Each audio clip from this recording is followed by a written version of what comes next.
So we just confirmed that the power and ground is reaching to the connector, so we have no problems with the power and ground. I doubt there's any problems with the CAN lines, or else I would see other problems with other modules. What I'm going to do as a quick test right now is, as I mentioned, I did get a spare module.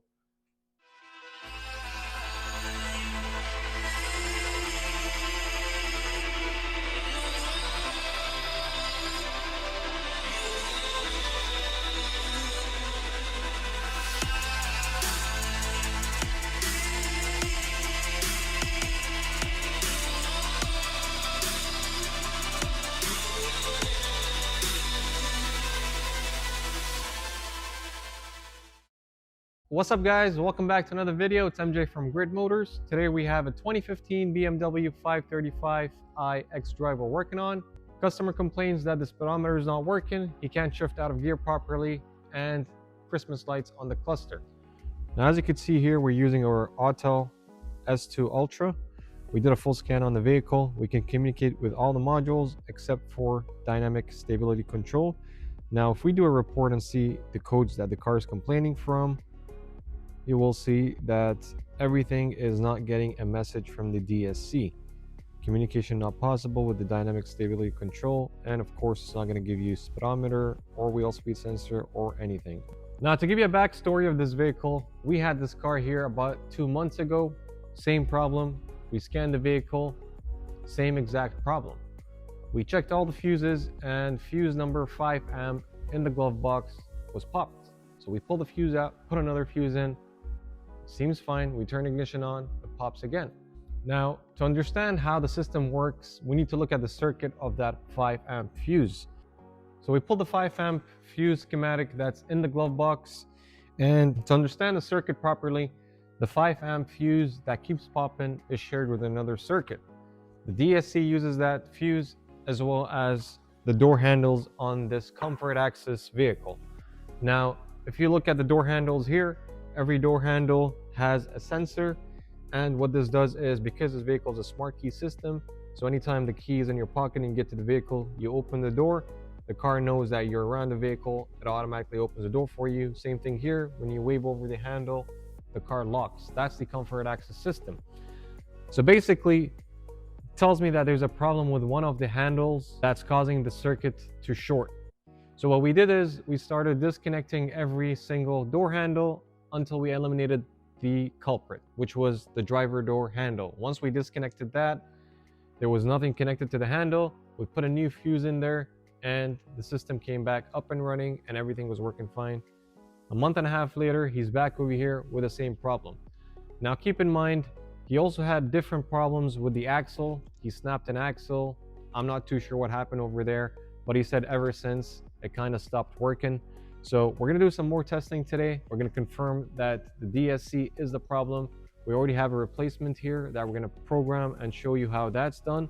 I just wanted to give you a back end of how the system works first, and now we'll get into the diagnostics, do some testing, make sure everything is good, and hand the vehicle back to the customer. So we're under the vehicle right now. We got access to the DSC module, which is located under the vehicle on the driver's side. As you can see, it's located in the section here. Next, we're going to test the 2 ground lines and the 3 power lines that we have according to our schematics over here that we pulled out. Should be straightforward, simple to test these lines, confirm whether or not you have power and ground reaching to your module. So we're going to disconnect the connector right now, pin it out, make sure we have 12 volts, make sure we have good ground. If everything checks out, I'm going to plug in the replacement, and we're going to test after that. If everything is good, we're going to go ahead and program the module. To disconnect the connector, there's a pull tab over here. Just use a pick, 90 degrees, pull it down, and it's disconnected. And there we have the connector. Now, as you can see, I already dielectric greased it before. I like doing that when I remove connectors. Regardless, we're going to test for power and ground now. What I like to do, if I have access to, is always pin from behind. The reason why is sometimes those holes get bigger and they start giving you problems. Unless, of course, if you're using professional tools or needles. Right now, I want to make it easier for you guys. So I'm going to remove the cover from back.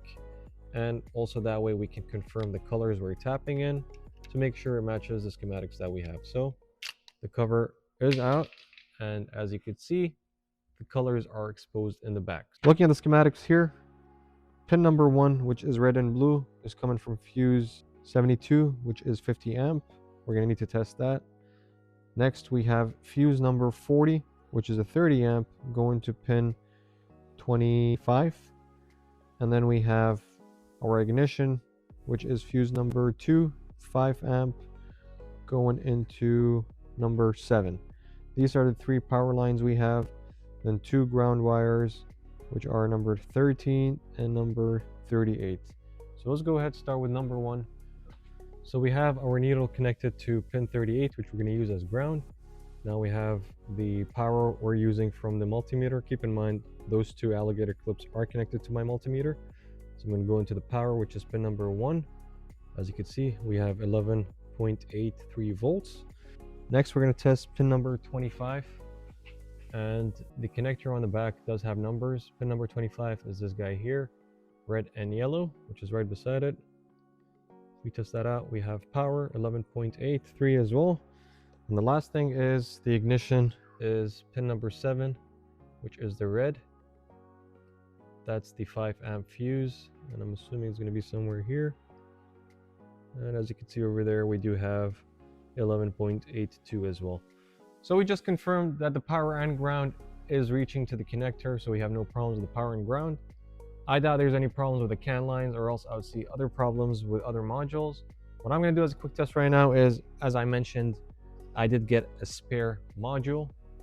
What I'm going to do for testing purposes, I'm just going to connect this quick, leave it dangling under the vehicle, and we're going to do a quick scan to see if we have communication with the module. So that's connected right now. We come back to our computer, the Autel scanner, and we're going to do a fault scan again. DSC is green, so it is communicating to it. It's still scanning. And if we get into the module itself, DSC,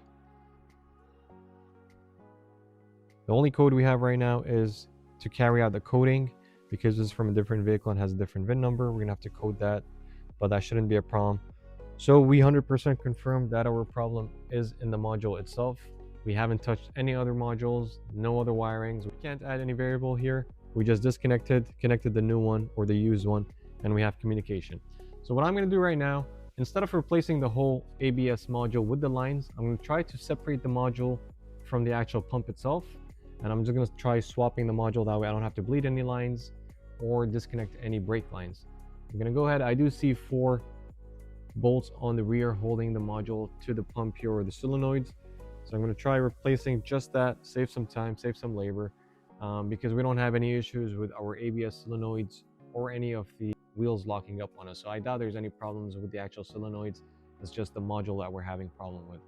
So I'm going to open a couple of bolts here, drop it down, try to split them apart, connect the new one in, and we're going to carry out the code.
like, subscribe, and share button, and I'll see you guys next time.